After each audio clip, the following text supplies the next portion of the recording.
Então, mais uma vez, boa tarde a vocês. Vou começar a nossa aula sobre o olho, anatomia do olho. Nos próximos semestres, vamos ter uma professora Israel, no curso de neuroanatomia. Uma matéria muito bonita, né? E muito ligada àquilo que nós vamos ver hoje, aquilo que nós vamos estudar hoje. Na divisão das sensibilidades, daquilo que a gente sente, a gente observa, existe aquilo que nós chamamos de sensibilidades gerais: dor, temperatura, pressão, propriocepção, que grosseiramente é a ideia da nossa situação especial. Também as sensibilidades especiais: a audição, o olfato, a olfação, a gustação.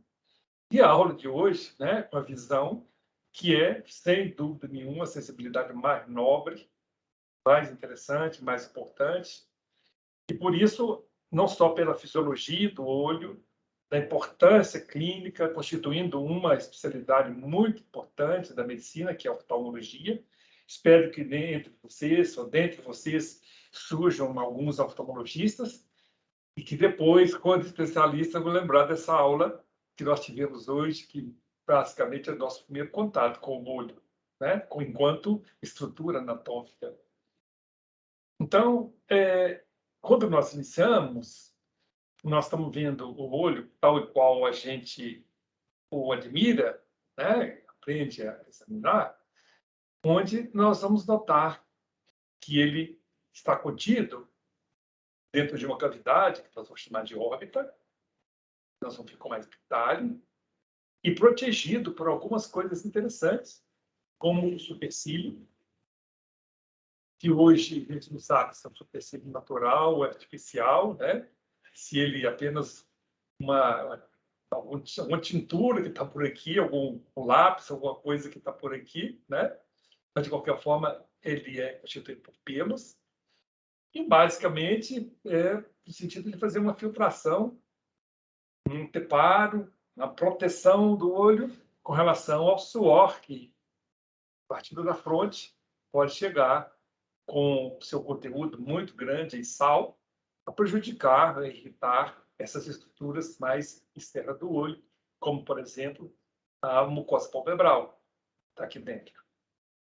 Existe também como estrutura de proteção muito importante as pálpebras, a pálpebra superior, a pálpebra inferior, com as comissuras palpebrais medial e lateral. Comissura lateral da pálpebra, comissura medial da pálpebra. Existe a membrana tarsal, onde nós vamos ver também aqui inseridos os cílios, cuja legitimidade, cuja autenticidade também toda hora a gente observa, a gente tropeça com isso, né? Cada cílios bonitos, longos, né? Mas a beleza faz tudo isso. E observar que na comissura medial, as pálpebras, existe um aparelho muito interessante que vai, por assim dizer, drenar um líquido que banha toda a superfície externa do olho, que é a lágrima.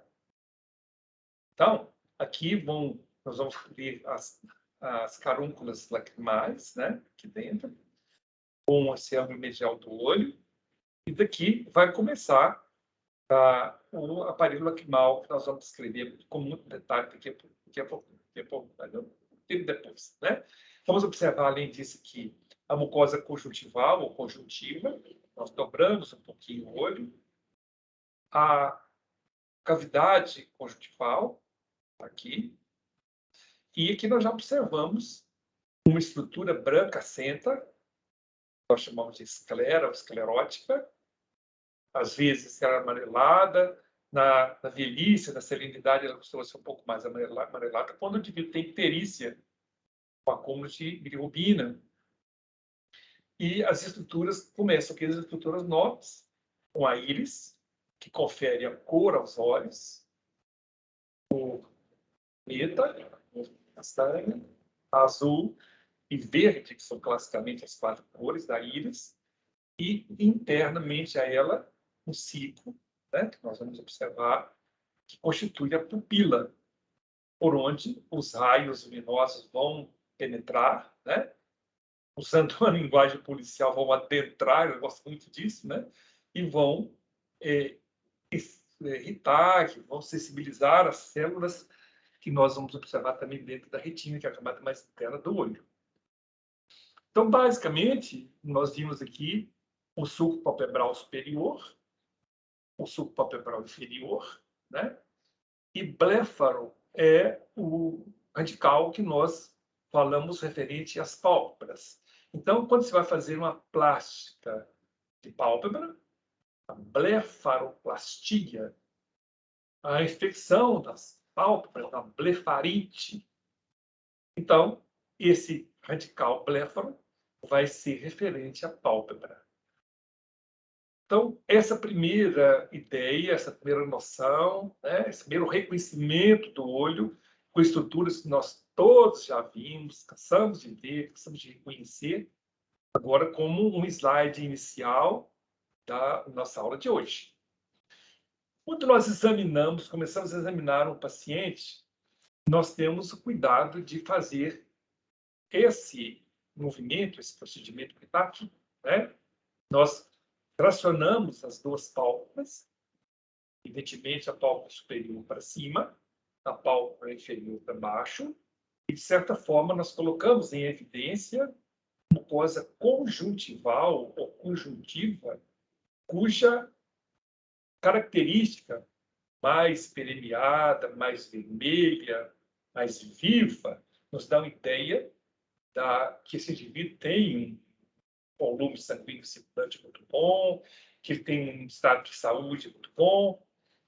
E o indivíduo, quando nós observamos que essa mucosa conjuntival está pálida, nós observamos que concluímos que ele pode ter uma diminuição da quantidade de elementos vermelhos nos sangues circulantes, massas, hemoglobina, hemocócrito, sobretudo as hemácias, que são elementos figurados do sangue, né? Mas que constituem um quadro clássico de anemia, com esses 3 elementos, e alguns outros que nós vamos aprender com o tempo a examinar, a interpretar, nós vamos ver as várias causas de anemia, que aqui, num sentido inicial, nós podemos ver. Também o indivíduo que tem uma conjuntivite, né, muitas vezes uma conjuntivite purulenta, que a gente vai observar, que nós já vimos, né, o limbo anterior das pálpebras com a implantação dos cílios, né, que mais uma vez, não existe um limbo anterior e outro posterior, tanto na pálpebra superior quanto na inferior, as comissuras lateral e medial, e aqui com as carúnculas, carúncula lacrimal, lado de outro, né, superior e inferior, né, e aqui o começo desse aparelho lacrimal que nós vamos observar. Fórnix inferior da conjuntiva, aqui, né, e a íris, pila, a esclera.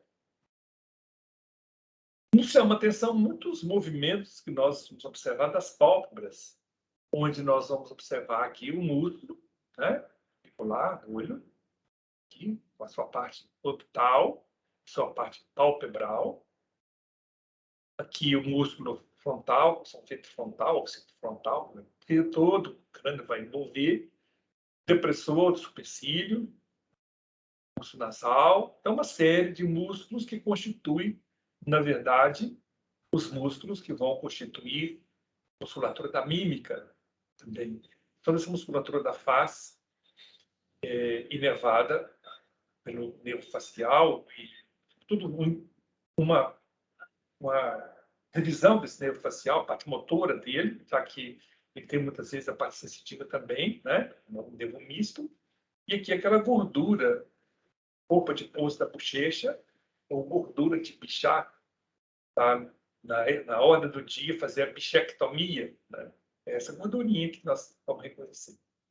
Então, observar essa musculatura e, sobretudo, ligado ao olho, e esses músculos estão relacionados com as pálpebras, né? O músculo orbicular do olho, parte orbital palpebral, e o músculo depressor do supercílio, o músculo levantador da pálpebra, levantador do ácido do nariz, e assim por diante.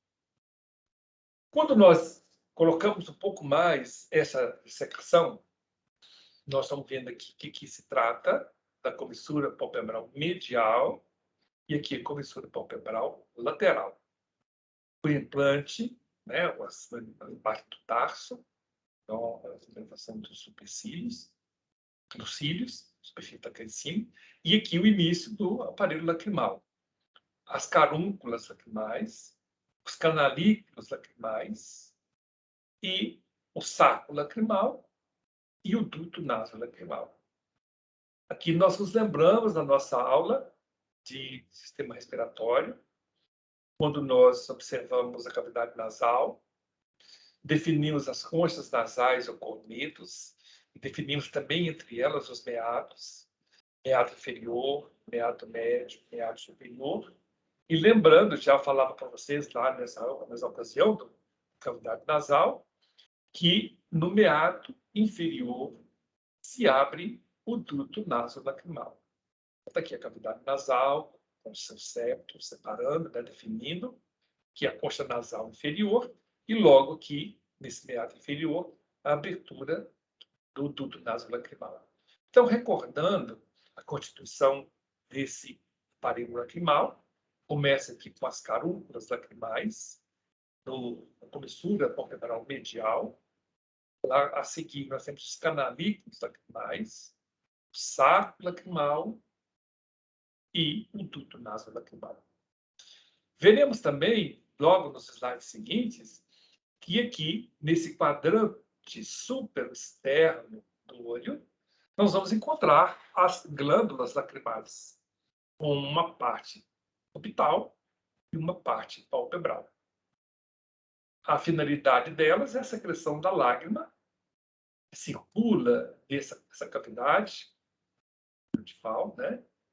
Entre a esclera, a íris, a pupila e as pálpebras, é a mucosa conjuntival. Nesse saco conjuntival, nós observamos que a lágrima tem a função de lubrificar, de manter hidratada essa parte do olho, sobretudo se tratando de uma camada mais externa, nós vamos conhecer daqui a pouquinho, que é a córnea. Então, a presença da lágrima aqui, né, é muito importante na hidratação desses elementos e na manutenção da sua estrutura proteica, o que vai fazer com que eles mantenham a sua diafanidade. Eles são diáfanos, isso é, são passíveis de ser transpostos pelo raio luminoso. Então, o raio luminoso vai passar para os elementos dióptricos do olho, dos quais o mais externo é a córnea, que nós vamos ver daqui a pouquinho. Os colírios que nós estilamos aí, aqueles que são absolutamente só hidratantes para o olho, são, de certa forma, também vão trazer conforto na medida que o olho está mais seco. E, então, eles hidratam. Pode ser veículo também de várias substâncias, antibióticos, veículo do ciclopérfio, que vão agir sobre a pupila, no sentido de mantê-la dilatada para o exame profundo do olho. Então, tem uma série de utilização daquelas substâncias líquidas, os colírios, que nós implantamos aí, que nós pingamos, estilamos aí nesse saco, nesse espaço conjuntival. Agora, o que acontece? Um colírio é muito bom e vai manter a sua função de hidratação, quanto mais ele se assemelhar às características da lágrima, a sua função primordial, o mais importante, fundamental, que é manter essas estruturas bem hidratadas, né? Então, nós já vimos as pálpebras, já vimos os cílios, já vimos as glândulas lacrimais, já vimos o aparelho lacrimal. Vamos em frente. Que mais uma dissecção mais profunda, né? Mais uma vez mostrando esse aparelho lacrimal, as carúnculas, os canalículos, saco e o duto nasolacrimal. As glândulas lacrimais, a porção orbital, parte palpebral e parte orbital aqui, que comissura lateral do olho com o ligamento palpebral lateral e o palpebral medial. Nessas estruturas, ou nessa dissecação mais importante, mais profunda, nós vamos reconhecer alguns vasos importantes, mais superficiais, como esses que estão aqui. A artéria e veias angulares. Então, nós já reconhecemos nessa dissecação e vamos observar a sua importância quando existe, dentro da cavidade nasal, um sangramento que nós chamamos de epistaxe, né? Então, o que acontece? Nós podemos, pela compressão, sobretudo dessa artéria angular, que tem aqui esse trajeto, nós podemos contribuir para melhorar ou mesmo cessar esse sangramento. Aqui os vasos dorsais do nariz, né? Observando que eles continuam com a artéria superior. Aqui depois nós vamos ver o que significa tróclea, né? Alguns artérias e nervos suborbitais, mostrados, aqui nós já vimos aqui no lacrimal, e artéria e nervos infraorbitais. Então, nós temos os supraorbitais e os infraorbitais. Quando nós fizemos um corte sagital, nós vamos ver que quanto é rica e quanto é bonita essa anatomia.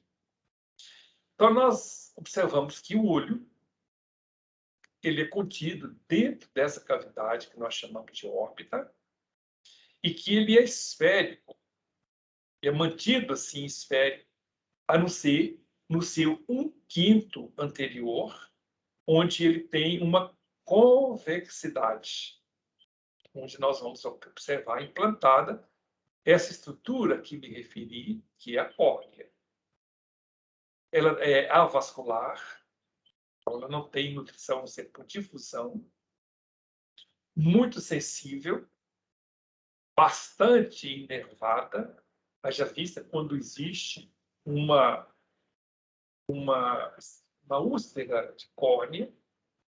Nós vamos observar, por exemplo, quando existe um acidente, né?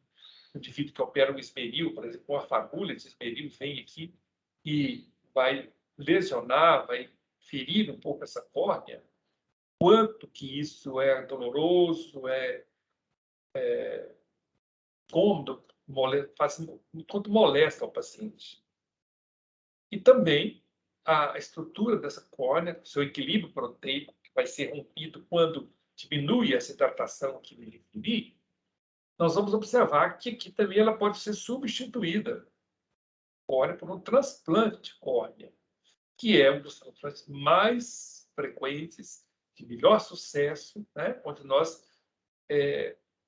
substituímos essa córnea por uma córnea, por exemplo, de cadáver.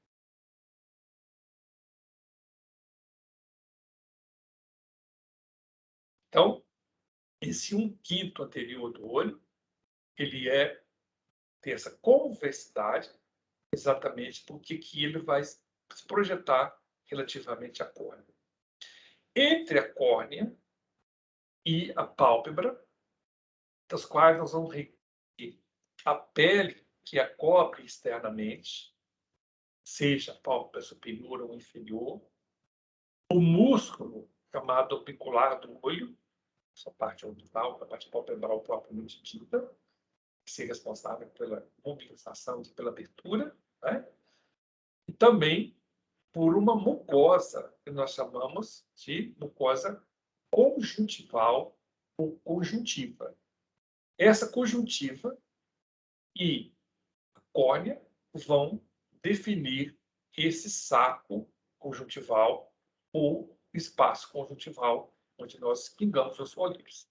Lembrar que nessas extremidades nós temos algumas coisas importantes, além dessa implantação dos cílios, as chamadas glândulas ciliares, glândulas de Mall, e as glândulas sebáceas dessas pálpebras, que produz aquele sebo que, quando de uma conjuntivite, a gente vê a hipersecreção que aí fica, que é chamada glândula de Zeiss. Então, tá aqui elas representadas nessa região aqui. As glândulas sebáceas e as chamadas glândulas ciliares. Voltando esse saco conjuntival, né? O fórnix superior da conjuntiva e o fórnix inferior da conjuntiva. Da mesma forma, nós temos um fundo de saco, tá aqui, né? Um mais superior, outro mais inferior, mostrados para vocês. O espaço, ou o saco, ou eu te falo. Ocupando a órbita, além do olho, do globo ocular, ao qual nós chamamos, nós vamos notar que existe, ou existem ainda, elementos importantes como esses músculos extrínsecos do olho, responsável pela movimentação do globo ocular, e essa movimentação tem muito a ver com a procura dos raios luminosos, né? Os raios luminosos para poder, então, captar os raios luminosos. Vamos observar, além disso, a presença do nervo óptico, mais posteriormente, né? E dessa gordura que envolve todo o globo ocular, que existe no teto da órbita, o assoalho da órbita, com seus vasos, e essa gordura, além do elemento de preenchimento de um conchinho, muitas das vezes, quando ela desidrata, um dos critérios para o diagnóstico de desidratação, e o olho se afunda na cavidade orbitária, nós chamamos disso de enoftalmia. Yasmin, na cirurgia de catarata, nós simplesmente trocamos a cristalino, aqui, ó, por uma lente intraocular.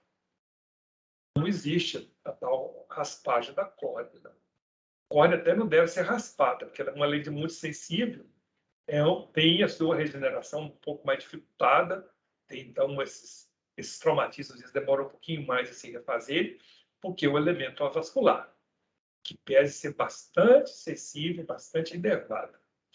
Então, a catarata vai ser, antigamente se fazia fascectomia, que é a lente cristalina, se retirava uma membrana que cobria, que se revestia externamente essa estrutura, né?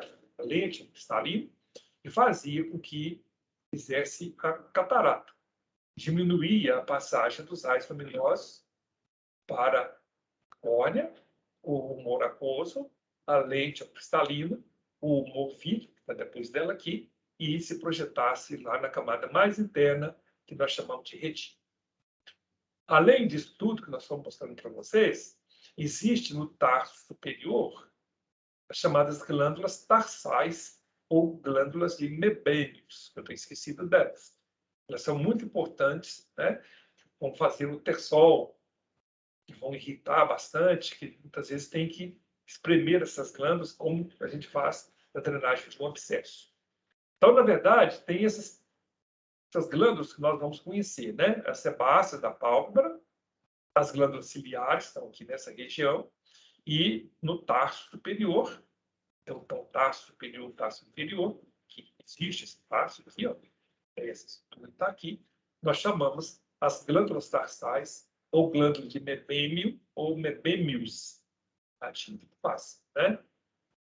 Basicamente, então, é isso aqui. Mas, prosseguindo com esse slide, que é muito bonito e tem muita coisa para a gente ver ainda, né? Nós podemos reconhecer aqui as camadas do olho, camada mais externa, que nós chamamos de esclera, a sua camada mais maior superfície, praticamente em 4/5 do olho, ela vai ser notada. É uma camada opaca, conjuntiva, que mantém essa dimensão esférica do olho. E, anteriormente, essa modificação da esclera, né, tornando-a com esse equilíbrio proteico que existe, a córnea, que vai se deixar atravessar pelos raios luminosos. Entre o lente cristalino e entre córnea, nós vamos notar uma cavidade anterior do olho. Existe a cavidade anterior e a cavidade posterior. Sempre na anatomia nós falamos se existe uma anterior, é porque nós nos referimos também a alguma estrutura posterior. Então, a cavidade posterior do olho e aqui a cavidade anterior. A cavidade anterior do olho vai ser dividido pela íris em duas câmaras. Uma câmara anterior e uma câmara posterior. Toda essa cavidade anterior do olho vai ser preenchida pelo humor aquoso, que vai ser secretado à altura desse corpo ciliar que nós mostramos aqui para vocês. Nesse corpo ciliar, nós vamos notar o músculo ciliar, vamos notar as glândulas ciliares que vão ser responsáveis pela secreção do humor aquoso e esses ligamentos suspensores do cristalino, os ônulas de zinco, está aqui mostrado para vocês. Aqui existe, então, esses ligamentos, essas ônulas de zinco, que vão alterar a convexidade dessa lente ao cristalino, sendo um mecanismo muito importante também nos processos de acomodação visual. Então, está aqui representado, mostrado para vocês. Esse é um corpo ciliar, com o músculo ciliar, as glândulas ciliares, né, o corpo ciliar, o aparelho ciliar que estão aqui, dos quais faz parte também esses ligamentos suspensores da lente do cristalino. Quando há uma hipersecreção desse humor aquoso ou uma deficiente absorção, que vai ser feita, depois nós vamos mostrar para vocês, onde existe os canais venosos da esclera, o canal de Schlem, que vai observar, vai absorver esse componente, esse humor aquoso. Quando há um excesso de secreção ou há uma deficiente absorção, nós temos um aumento da quantidade desse humor aquoso, que tem na hidrase carbônica um elemento importante, cima importante no sentido da sua formação. Então, daí se define o quadro com um aumento da pressão, que vai ser a patologia que nós chamamos de glaucoma. A Nina Monteiro pode repetir o nome desse estudo da câmara posterior, observando o cristalino. Então, vamos lá. Então, vamos voltar aqui para nós estamos falando. Todo mundo reconheceu aqui a lente ou cristalino, cuja opacidade, cuja opacificação por uma membrana, que o vai recobrir patologicamente, é a catarata. Então, antigamente se fazia a retirada dessa membrana, a fasectomia. Hoje se substitui o cristalino por uma lente ocular com muito melhor resultado, uma cirurgia muito tranquila de se fazer, diz os oftalmologistas, né? E de resultado usualmente muito bom. Então, vamos delinear agora o que é o compartimento anterior do olho.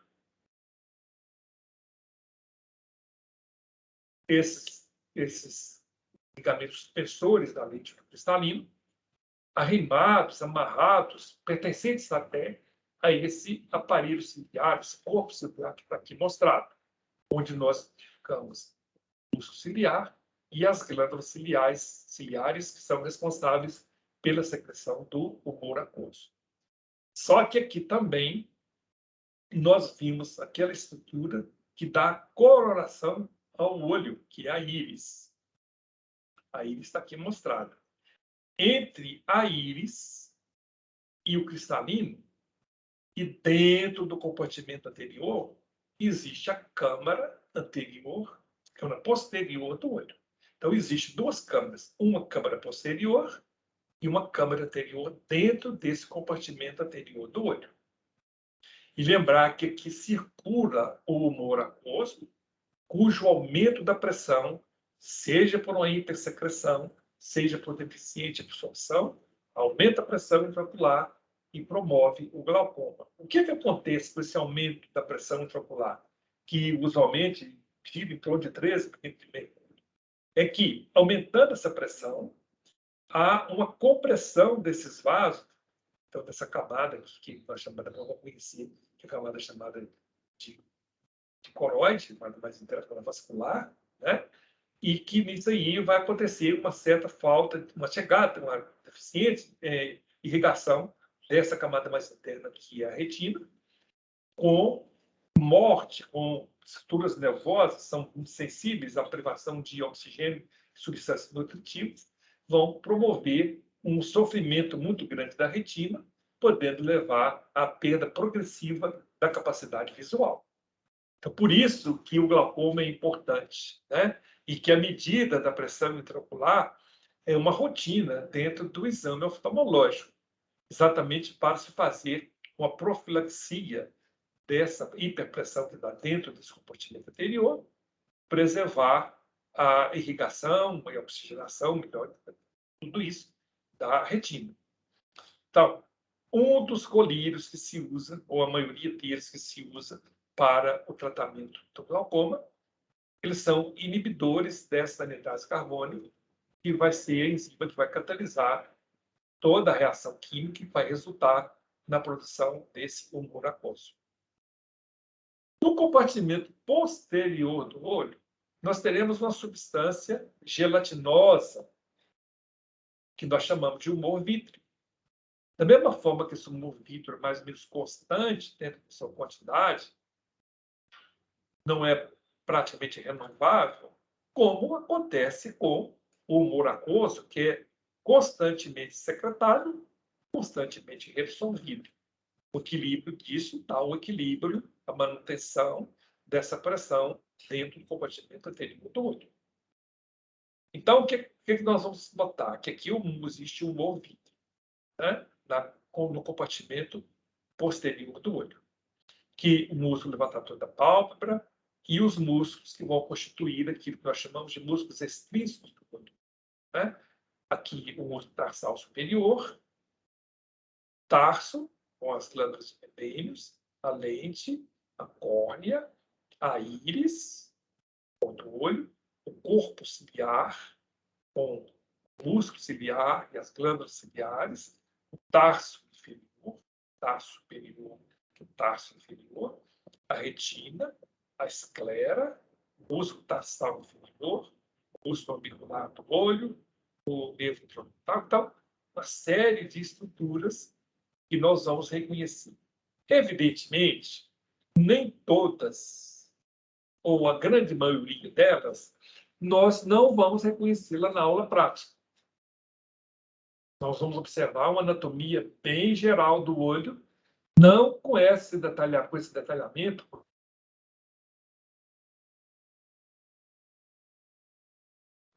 mas essas estruturas são existentes, são descritas, e por isso elas devem ser mostradas para vocês. Vocês vão notar que essa aula vai ser muito mais do que vocês verão na aula prática. Quando nós continuamos esse corte e vimos numa parte mais posterior, nesse compartimento que nós chamamos de órbita, o globo ocular que o ocupa, os músculos extrínsecos do olho, a gordura orbital, que nós chamamos aqui de corpo adiposo da órbita, uma porção mais superior, teto, que é o assoalho, com a porção retrobulbar dessa gordura, esse corpo adiposo, que é muito importante no diagnóstico, por exemplo, da desidratação. Pessoas existem também que, ao invés de uma enoftalmia, o globo ocular mais fundo dentro da órbita, ele se projeta para fora. A gente vê que quase que está querendo sair da órbita. Existe uma doença que nós vamos reconhecer muito na clínica, que é o chamado hipertireoidismo, ou doença de Basel-Graves. A expressão do hipertireoidismo, dentre várias manifestações clínicas que vocês vão observar, a exoftalmia é uma delas. Não confundir uma exoftalmia que é inata da pessoa, que é comum à pessoa, né? Tem famílias de pessoas que têm uma tendência à exoftalmia, mas existe a exoftalmia patológica, que é ligada a esse hipertireoidismo, com tendência a taquicardia, um hipermetabolismo, uma série de manifestações, perda de peso, uma série de manifestações clínicas que vocês poderão observar no atendimento do paciente, das aulas de endocrinologia. Acho endocrinologia uma bonita especialidade clínica, linda.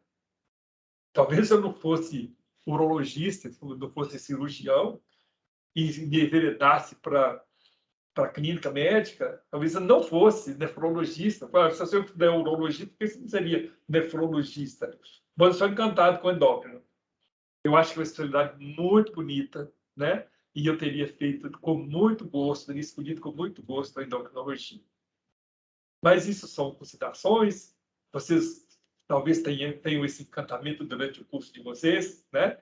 Mas se isso acontecer, eu falei bem como você falava, que isso era muito bonito de se estudar. Muito grande, muito extensa, muito bonita, muito rica, uma variedade clínica de manifestações muito grande. Então, isso dá esse encantamento que a gente tem pela endocrinologia.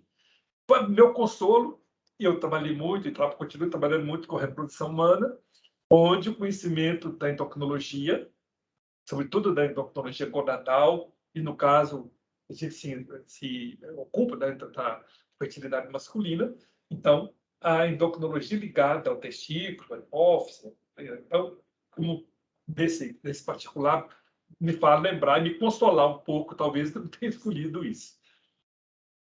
Aqui nós falamos, mostrando para vocês, anexados, ligados, fixados à esclera, os chamados músculos extrínsecos do olho. Eles são 6. Tem 4 retos e 2 oblíquos. O reto superior, o reto inferior, o reto lateral, o reto medial. São 4 retos. E 2 oblíquos.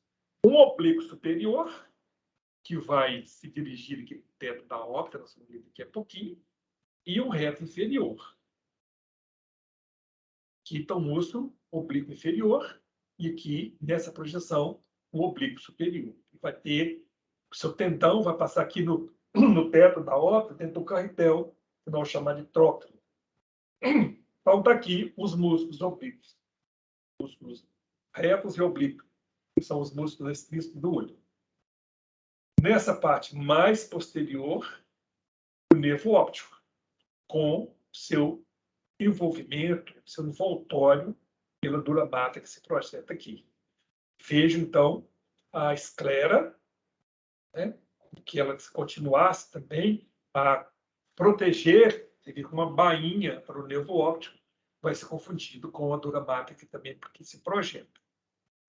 A riqueza de vasos, seja arteriais, venosos também, dentro dessa cultura, são reconhecidos e mostrados aqui dentro desse slide. Falando um pouquinho mais, antes de prosseguir um pouco dessas camadas, nós já vimos as 2 camadas mais externas, a esclera e a córnea.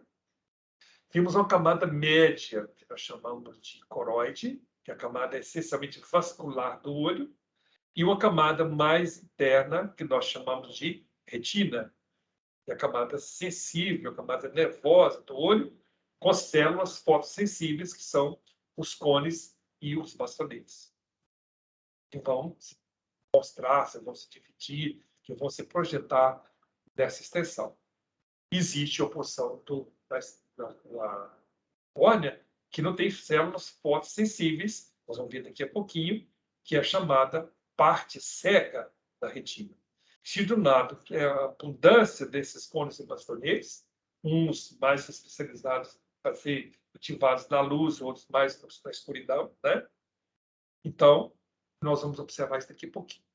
O bulbo ocular, o teto ósseo da órbita, a periórbita, o corpo adiposo da órbita, o bulbo, o septo tal, que está aqui, né? O músculo oblíquo inferior, que o seio maxilar, que nós vimos na aula também de respiratório, os músculos, quais eu já falei para vocês, né?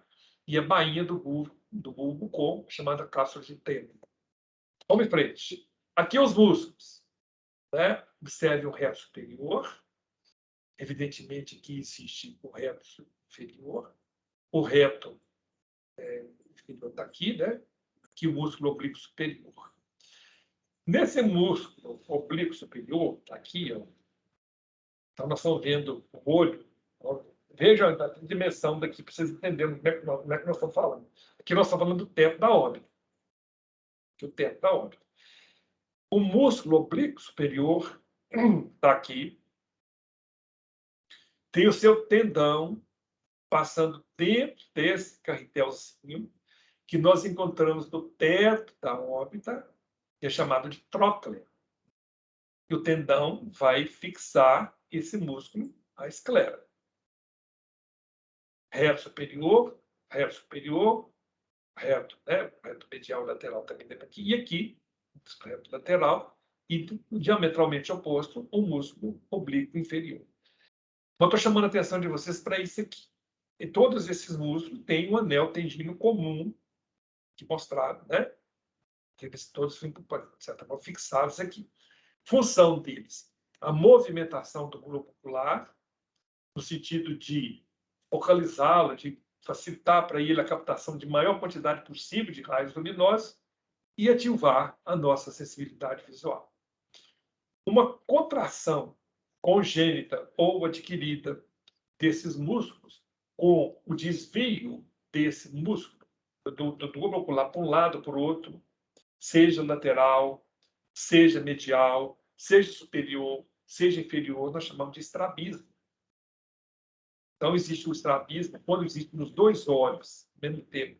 Eles podem ser convergentes ou divergentes. Então, isso pode ser no olho só, pode ser no outro, pode ser nos dois. Então, o estrabismo é isso, quando esses músculos estão, de certa forma, encurtados, impedindo uma movimentação livre do globo ocular. E essa movimentação, como acabei de falar para vocês, é extremamente importante na captação desses raios luminosos.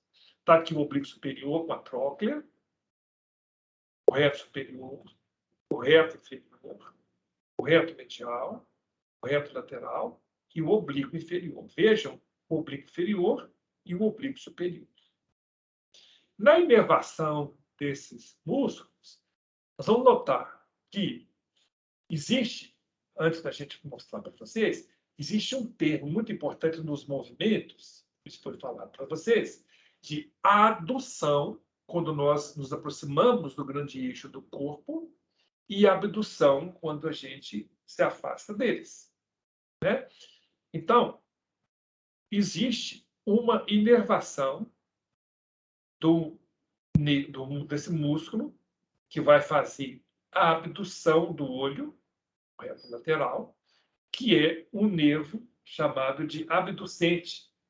No próximo semestre, com a neuroanatomia, no estudo dos pares cranianos, nós vamos notar isso, que existem 3 pares cranianos, o quarto, o terceiro, o quarto e o sexto, o oculomotor, o troclear e o abducente, que são responsáveis pela inervação dessa musculatura extrínseca do olho, conferindo essa movimentação para o globo ocular. Então, o reto lateral vai abduzir o olho e o sexto par craniano vai ser abducente. Falei para vocês da tróclea. Existe um par craniano que vai inervar seletivamente esse músculo, que é o quarto par craniano, que é o nervo troclear.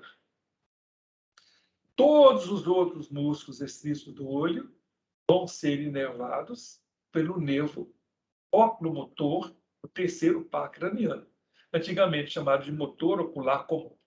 Só uma notícia, né? Vocês não estão reconhecendo os nervos, tampouco é o objetivo da aula fazer isso, mas já chamando a atenção de vocês para aquilo que no próximo semestre vocês vão estudar bastante, vão ter bastante detalhamento. Muito bonita a neuroanatomia, que nós estamos tentando de toda maneira levantar para vocês, já tentando motivar vocês para isso, né? Vocês terão um curso lá com o professor Steyer. Aqui numa visão mais também digital do olho, né? Observar aqui o globo ocular, que lembra a musculatura extrínseca do olho, e a inervação, né? Que vejo os pares cranianos. Aqui nós vamos reconhecer o nervo trigêmeo, com as suas 3 raízes, a oftálmica, maxilar e mandibular, o gânglio trigeminal, o gânglio de HC. Aqui, quando nós estudamos o trencocefálico, né, com um bulbo, ponte e mesencéfalo, que em casa está todo mundo rouco, se está acontecendo, sei que tem minha mulher está rouca, tem 2 que estão roucos, também tomei rouco. parece algum mofo, alguma coisa que aconteceu aqui em casa, né? A carótida comum interna, com o plexo carotídeo, que está aqui mostrado, o nervo frontal, então, os nervos ciliares. Então, nós vamos reconhecer isso tudo aqui dentro desse conhecimento de neuroanatomia. Só uma notícia para vocês. Mas, dissecando mais, vendo mais em detalhe, esse slide ele é característico. Gente, é muito importante para a gente observar isso. Vamos repetir, e na anatomia a repetição é muito importante para a gente guardar a forma esférica do globo ocular, onde nós temos os 4/5 posteriores esféricos, e para essa esfericidade, a presença da camada mais externa, que é a esclera, que é mais densa, que conjuntivo, um tecido mais denso, ela é muitíssimo importante. E no seu 1/5 anterior, essa modificação de uma camada que é opaca, impedindo a difusão inadequada dos raios de luz aqui dentro. Também, a coroide também o é, escura, vamos ver depois, né? Então, nos referindo à córnea. Aqui, a lente, o cristalino, observe que ele é fixado ao aparelho ciliar, corpo ciliar, pelos ligamentos suspensores da lente. E esses elementos, a córnea anteriormente, a lente com os seus ligamentos suspensores, vão definir essa cavidade anterior do olho e atrás, posteriormente a essas estruturas, os ligamentos suspensores, especialmente a lente ou cristalino, o compartimento posterior, o compartimento ou cavidade, né? O compartimento talvez seja o termo mais elegante e anatomicamente mais correto. Esse compartimento anterior vai ser dividido pela íris em câmara anterior, câmara posterior. A íris é responsável pela coloração dos olhos, né? Fones, você está observando, e aqui, além do músculo ciliar, as glândulas ciliares que vão secretar o humor aquoso, né? Observar aqui na dúvida conjuntiva do bulbo, músculo reto medial, essas camadas, a camada mais externa, que é a esclera, uma camada média, que nós chamamos de coroide, a esclera está mais periférica, a coroide, a conioide, tanto faz, é média, e a retina, a camada mais interna e mais fotossensível do olho. Dentro dessa esfericidade, nessa condição, observe que os raios luminosos transpondo a córnea, o humor aquoso, cristalino e o humor vítreo vai se projetar na fóvea central. Nós chamamos também de mácula, aqui, onde existe a degeneração macular. Quantidade de pessoas que estão tendo isso, né? Que tem diagnóstico de degeneração macular. Hoje mesmo eu tive sou muito amigo que teve uma degeneração macular, está muito comum, não sabe o que está acontecendo. Ou se o diagnóstico está mais preciso, o fato é que tem muita gente com isso. Mas, lateralmente, um ponto cego do olho, cego para que não se projeta essencialmente os raios luminosos, mas, curiosamente, é de onde vai emergir o nervo óptico. Que é o segundo par craniano. Então, lateralmente, a fóvea, o ponto cego do olho, nós chamamos de disco óptico, de onde vai sair o nervo óptico, e dentro dele, né, bem relacionado com ele, a chamada artéria central da retina, aqui mostrada. Né? Veja, então, como é que isso é importante. Esse ângulo híbrido corneal, que está córnea, que está íris, observe como é que é importante. Não deu ainda para mostrar para vocês onde existe o local onde esse humor aquoso, né, vai ser reabsorvido. Tá, tem uma notícia dele aqui, mas parece que tem um slide que mostra melhor, chamado seios venosos da esclera ou canais de Schlem. Aqui vai ser absorvido o humor aquoso. Ele é produzido aqui, né, nas glândulas ciliares, circula toda esse compartimento anterior e vai ser absorvido. Aqui parece ter um slide que é bem mais fácil a gente observar. Os seios venosos da esclera, o canal de Schlem. Então, existe aqui na retina uma parte óptica, onde existe, então, a percepção da visão, existe uma população de cones e bastonetes, e existe uma parte cega da retina, mais anterior, onde não existem cones e bastonetes, onde existe esse frangeamento que está aqui mostrado, que é chamado de ora serrata. Ora, em latim, é boca, e cerrada, mostra um serreamento, parecendo os dentes de serra, como está aqui. Então, isso é chamado de ora serrata. E a sua disposição exatamente é isso, configurando uma porção, um segmento da retina que é desprovido de cones e bastonetes. Vejam a esclera, veja a coroide, chamada de Hoover, a uvite, né? A mácula lútea, mancha de luz, fóvea central da retina e a parte cega do olho, ou da retina, com o disco óptico, onde vai emergir o nervo óptico. Então, a coroide úvea, a esclera, continua lá com a córnea, né? A retina com a parte sensitiva, ou parte óptica, tem cores e bastonetes, e uma parte que não tem, que é a parte cega. Lente cristalina, ligamento suspensório da lente, íris, pupila, vai abrir e fechar, segundo a inervação autônoma da pupila. O simpático vai abrir a pupila, fazendo uma midríase, e o parasimpático vai fechar a pupila, uma miose. A midríase é a abertura, miose o fechamento. E essa midríase vai acompanhar uma manifestação bem sistêmica do sistema nervoso autônomo simpático. Então, é como se nós tivéssemos literalmente abrindo o olho para uma situação de emergência que nós vamos vivenciar. Olha mais detalhe, né? Onde nós temos aqui, mais uma vez, a estrutura que nós conhecemos, veja a íris, né? Veja aqui mais em detalhe aquilo que eu chamei a atenção de vocês, ó. Olha o seio venoso da esclera, o canal chileno está aqui, ó.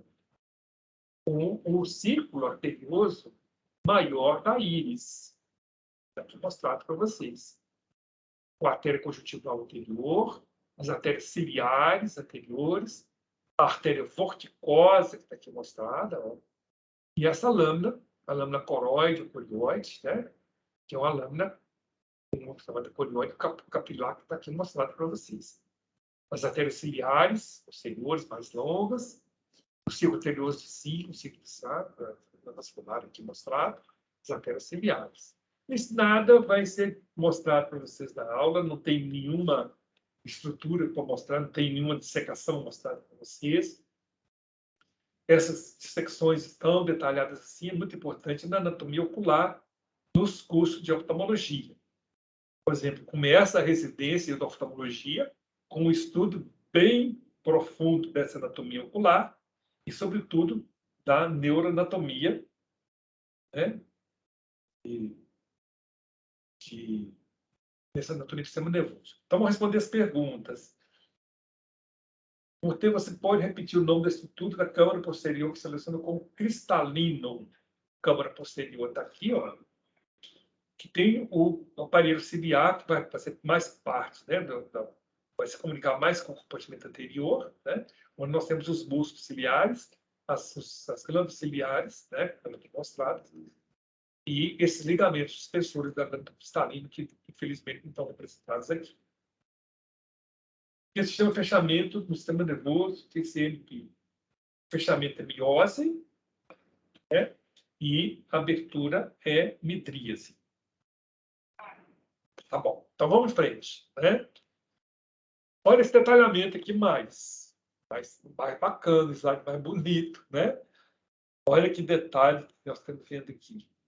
A lente cristalina, as chamadas fibras zonulares ou ligamentos suspensores do cristalino, o corpo ciliar com seu epitélio, e o epitélio conjuntivo,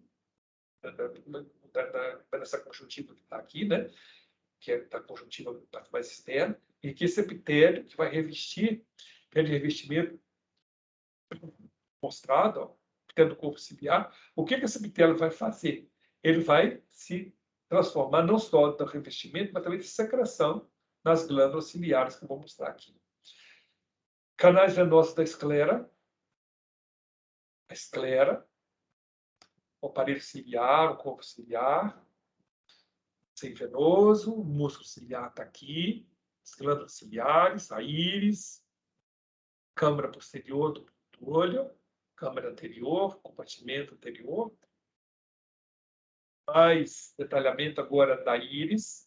Observem a presença do músculo esfíncter da pupila, ele se relaxando face à midríase, ele se contraindo face à miose.